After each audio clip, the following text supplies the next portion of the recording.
Good evening, everybody. I would like to welcome you to Inner Peace. This is the ministry of the Arvada Seventh-day Adventist Church, and my name is Pastor Gordon Anic. Thank you for watching our program. Before I get into our topic tonight, I would like to invite you, those of you who live in the Denver metro area, to come and visit our church. Seventh-day Adventist, we have worship services on Saturday morning, so I would just invite you to go to our website that you are going to see here on the screen in a second, and just find out a little bit more about our church and come and visit us. Tonight, once again, we are giving away this wonderful little book, To Know God, by Maurice Venden, one of my favorite preachers and authors. And if you call tonight, you are going to receive this book for free. If you have already received this book for free, you can call anyway, and we are going to be happy to pray with you and to hold your hand through your troubled times and maybe send you a different book. We have another book on prayer that we can also send you if you already received the book from previous nights. So please, call the number on the screen. Sometimes life is not easy. Sometimes you need somebody to pray with you. You know, when I find myself in trouble, and when I feel that I'm totally alone, it becomes difficult. But if I know that I have a friend who is praying for me and who cares for me, then I know that I have a partner. Then the life is a little bit easier. So we are here to be your partners. We have a number of people, pastors who are trained to talk to you. So when you call the number, you can share your burdens and your troubles, and somebody will take their time to pray with you. And hopefully the Lord will bring a good outcome in your life as a result of that prayer. On this program, you know, when you call the number, nobody is going to, I got to mention this, nobody is going to ask you for money or donations or anything like that. We just want to pray with you, send you some free materials if you like to study the Bible deeper. We are here to help you have a closer walk with Jesus. That's our purpose here. Tonight, the topic that I have chosen, the title is The Power of Giving Up. The power of giving up. When you think about this phrase, giving up, you don't think about something that's positive, because we don't like to give up.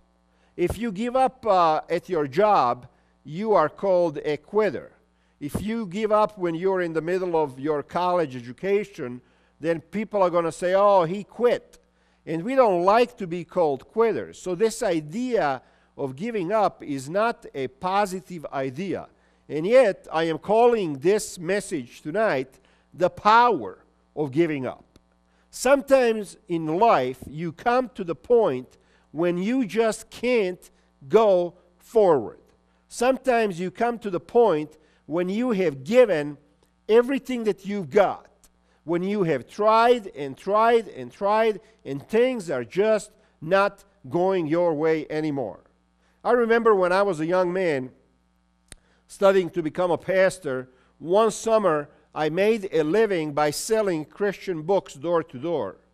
And after about a month and a half, 6 weeks of this, sleeping in the car because I didn't have the money to afford a motel, after about 6 weeks I came to the end of my rope. I wasn't making any sales. I ran out of money. I didn't have money for gas. I didn't have money for food. I was ready to give up. And you know, at that point, I decided that the only thing that I could do was to pray. So, when I talk to you about the power of giving up, what I really mean is giving up on your own efforts, giving up on your own strength, giving up on relying solely on yourself and going to God for help. I remember that night when I lost all hope, when I didn't have the resources to go on anymore. You relate to this when I say you don't have the resources to go on anymore. Many of you relate to this because you may not have the resources to pay your rent for this next month. You may not have the resources to buy food for this next month. Maybe your child is going to have a birthday and you don't have money to buy them a gift.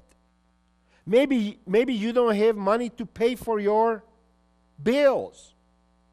Maybe your health is going down. And maybe you tried this diet, and maybe you tried this medication, and maybe you tried this hospital and that doctor, and nothing is working out. You know, when I came to that point that night, when I couldn't go any further, I was in my car, and I just prayed, and I said, Lord, I give up. I can't go any further. I can't deal with this anymore. I don't even have money for gas to put in my car to go door to door and sell these books. And I almost said, Lord, I quit. And you know what? What happened? Next morning, I went to the post office in that particular city where I was. I went to the post office because I gave the post office number to my father a few months earlier and to some of my friends. I went to the post office to see if I had any mail that came in. And you know what? I opened a letter. There was a letter for me, waiting for me, from my father. And when I opened it up, there was a check in there for $500. And that money gave me the resources that I needed to go on for another 2 months and to sell more books and to make more money and totally turn my life around. Is it a coincidence that that happened after I prayed? I mean, even if I didn't pray, some of you would say that check would have still been there next morning. I don't believe that it was a coincidence. I believe that when we come to a point in our life that we are willing to give up, that we are willing to say to God, Lord, I just can't do it anymore. I believe that there's a time when God gets involved in our lives. I believe that in order for us to be successful and in order for us to have a good life, I believe there are 4 things that we have to give up on. One of those things is hate. Giving up on hate. Did anybody ever talk to you about it? Giving up on hate. And I'll tell you what I mean right now. I believe that right now in this country, United States of America, there is too much hate. The country is polarized. People are liberals against conservatives and conservatives against liberals, and races, one race against another race, and legals against illegals.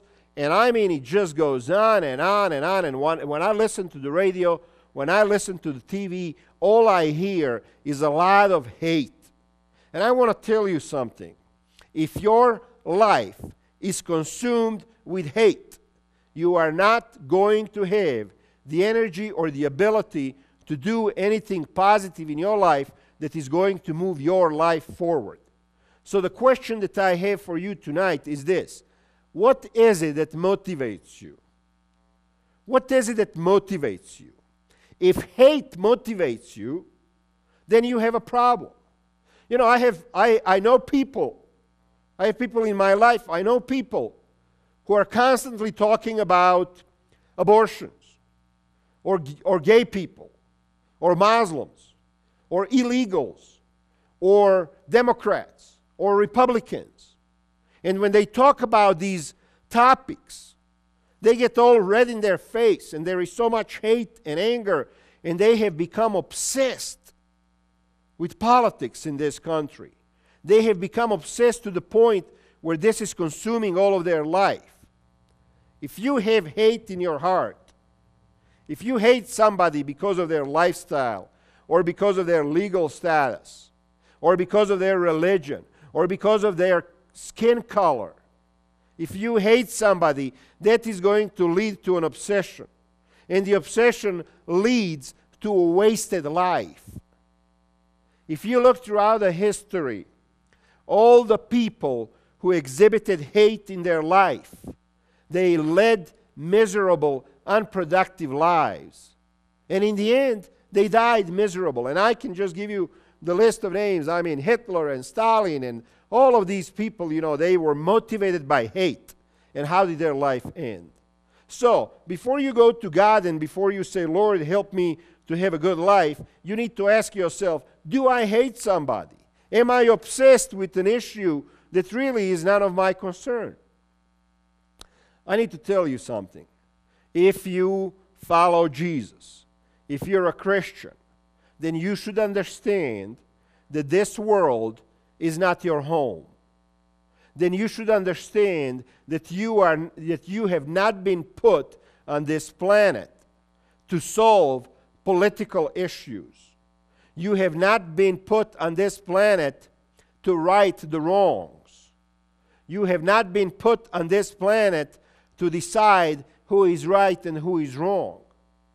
If you follow Jesus, then you need to understand that you were put on this planet in order to bring healing to people. The followers of Jesus should not have and allow themselves to have any hate for anybody for any reason. We are here to bring healing. So I just want to encourage you, give up on hate. If you have that in your life, just give up on it. Let it go. And invite Jesus into your heart and say, Jesus, I know that you are in charge of everything. I know that you control not just this planet, but you control the whole solar system. You control the whole universe. And I know that you are going to do the right things on this planet. Just give it up. Go to Him, invite Him in your heart and ask Him, Lord, I'm going to leave all of this stuff in your hands. Help me to focus on bringing healing to my family, to my neighborhood, to my community, to my city, and to this world. That's the role of a Christian. If you want to have a successful life, I believe that one of the first things that we need to do as Christians is give up on any kind of or any sort of hate that might be in our hearts. Number one. Number two, give up your plans and follow God's plans. God has a plan for you. You are here for a purpose. Sometimes you don't see the plan that God has for you because you are trying to do and to live your life in your own strength, in your own power. You are trying to solve all of your own problems. And you just don't see that God has a plan for you. A lot of people don't see that God has a plan for them. Moses, for example, never realized that God had a plan for him. Moses, you remember the story when he was born and raised in Egypt, and he killed an Egyptian. And at that point, he decided to go into hiding. He decided to go and live his life in anonymity.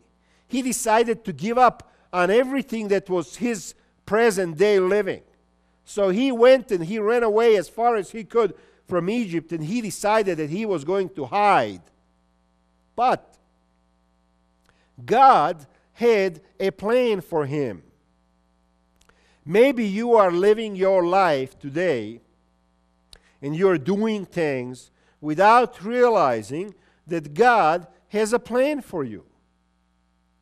And Moses, he couldn't get away from this plan of God's. He was 80 years old when God intervened in his life and literally made Moses do and work out God's plan, not his own. So, if you want to have a successful life, you need to give up on your plans. Moses had to give up on his plan of enjoying a nice, cozy retirement with his kids and grandkids. He had to give it up. And he had to go for another 40 years, he had to go and deal with a nation of slaves, bringing them out of Egypt and having all kinds of headaches and problems with these people. He had to give up on his plan in order to follow God's plan. God has a plan for you. Maybe you don't realize what it is because you were so obsessed with your own plans. Maybe you are just thinking, putting steps together, what am I going to do next? 1, 2, 3. You know, people, they finish high school, then they say, I'm going to go to college, then I'm going to get married, then I'm going to get a decent job, then I'm going to put money into the retirement fund, I'm going to buy a nice house, I'm going to buy a nice car, and they're making all of these plans. And never once do they stop to say, what does God have in store for me? What does He want me to do? I want to tell you today, take a moment and just stop and just say to the Lord, Lord, I give up on all of my plans for my life because they're not really working out. Help me to see what your plan for my life is. Just pray that prayer and see the doors that God is going to open. See the way that God is going to show you. But you have to stop and give up on your plans. So 2 things we covered so far. Give up on hate, give up on your own plans. Step number 3, give up on negativity. Number 1 attitude that ruins people and that ruins people's lives is negativity. Do you like to deal with a negative person? Do you know somebody who is negative? When you look yourself in the mirror, what do you see? Do you see somebody who is positive, who is uplifting to others, who is joyful, who always sees the sunshine? Or do you see somebody who is always complaining? Do you see somebody that people don't want nothing to do with? Do you see somebody who has lost all of his or her friends? And if that's what you see, then you got to ask yourself a question, why? Is it possible that maybe I am a negative person? Look, if you are a Christian, you can't be negative. If you're a Christian, if you're a follower of Jesus, you cannot be a negative person. Because Jesus is the King of the universe. Jesus is your friend. Jesus loves you. Jesus cares for you. Jesus is willing to do things in your life that you couldn't do for yourself. So you just can't be negative if you follow Jesus. You know, there are some people who are always negative. There are some people who will find negative things even in the positive things. I want to give you a biblical example. Jonah. God sends him to the city of Nineveh, and God says to him, Jonah, I want you to go and preach to this city that I'm going to destroy them because they are sinful people. And you remember that story of Jonah, right? Instead of doing what God told him to do, he decided to go the other direction and to run away from God. Instead of being obedient to God, he decided to go away. Why? Because he found something negative in this positive message that God had for these people. God wanted to warn them that they were going to lose their lives. And what does Jonah do? He says, I'm not going to go waste my time telling these people that God is going to kill them in 3 days, because God is merciful. And once they hear the warning, they're going to change their ways. And then God, in His mercy, He's not going to punish them. So here you have an example of a person who takes something positive, the salvation of 120,000 people. The city of Nineveh was a city of 120,000 people. And he takes this positive thing that these people are going to be saved from God's wrath, and he says, I'm just not going to waste my time with that because God is too merciful, and if I tell them that He's going to punish them, He's not. He's just going to turn around and not punish them anyways. Have you ever met these people who find the most positive thing in the world and they turn it into a negative? If you're one of those people, you got to ask yourself, what kind of an effect is this having, not just on my life and my prosperity, but on my family, on the people that I love, on the people that I care? Jonah was negative about God's mercy and goodness. He was a person who was able to find something negative about God's mercy and goodness. If you are that kind of a person, if you allow negativity, if you allow Satan to come into your life and tell you that everything is bad and nothing is working out and nobody cares and God is nowhere to be found, you got to stop and you got to repent and you got to say, Lord, I'm really not the true Christian like I should be. And you got to go to your knees and you got to talk to Jesus and say, Jesus, help me to know you. Help me to see you. Help me to have an experience with you. Help me to know that you care for me. Help me to see the work of your hands in my life. And when you do that, then you all of a sudden start receiving answers from God. And you start building a relationship with Him. And you start realizing that He actually does exist because He is answering your prayers. And you become a much more positive person because you realize that God, your Father in heaven, He has your back. And He cares for you.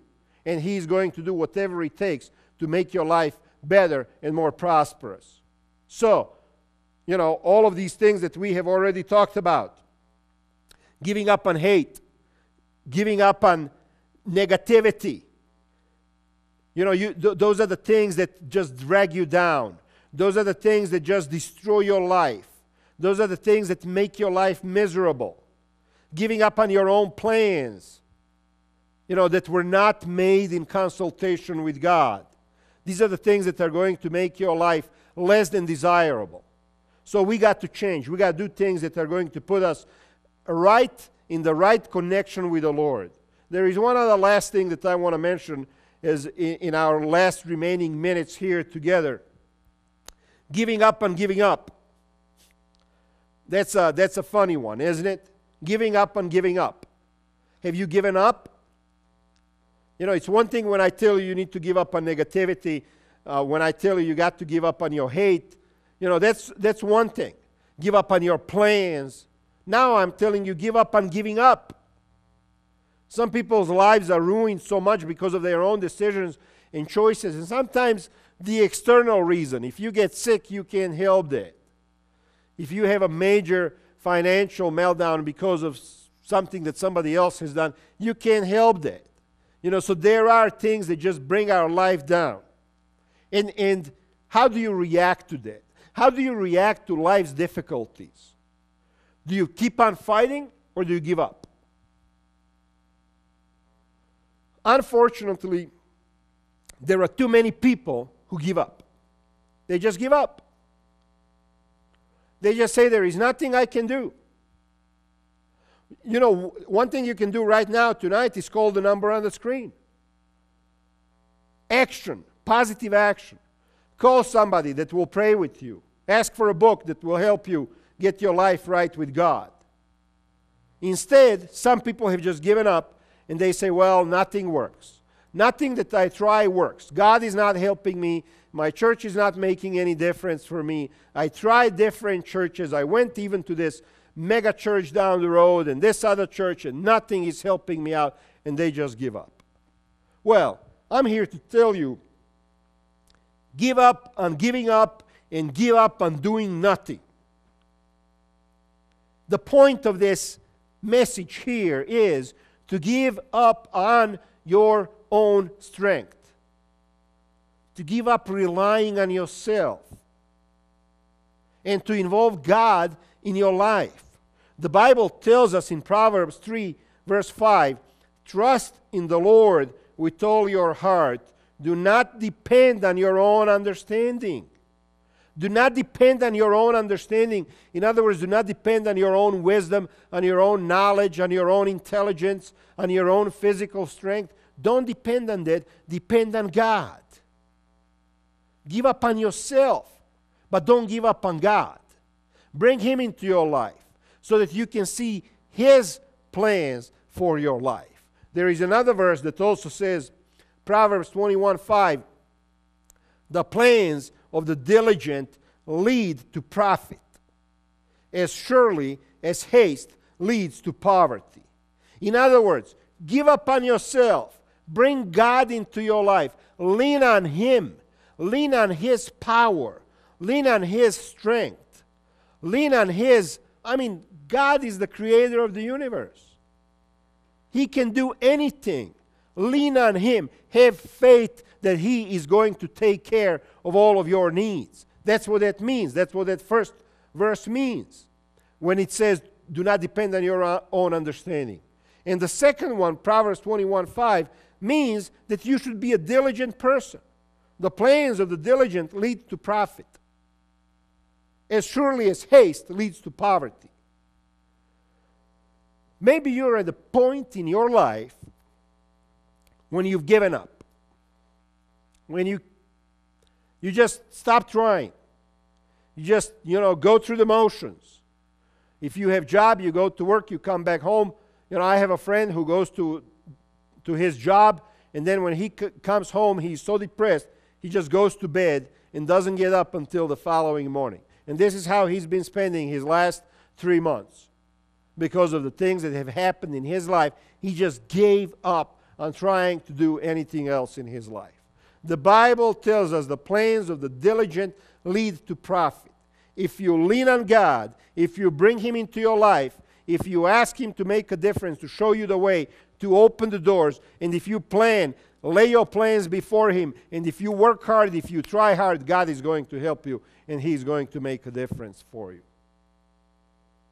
Life is too short. You can't spend your life sitting on the sidelines. You can't spend your life sitting on a couch and wondering about the good old days when you were young and pretty and skinny. And now you just give up. No. You got to get up and you got to say, you know what? I can do anything. And the reason I can do anything is because I have God, my Father, that I can lean on. I can knock on His door any time of the day or night, and I can say, Dad, I need your help. And when you do that, and when you decide that you're going to make something out of your life, then I believe that God is going to help you. I hope that these messages are making a difference in your life.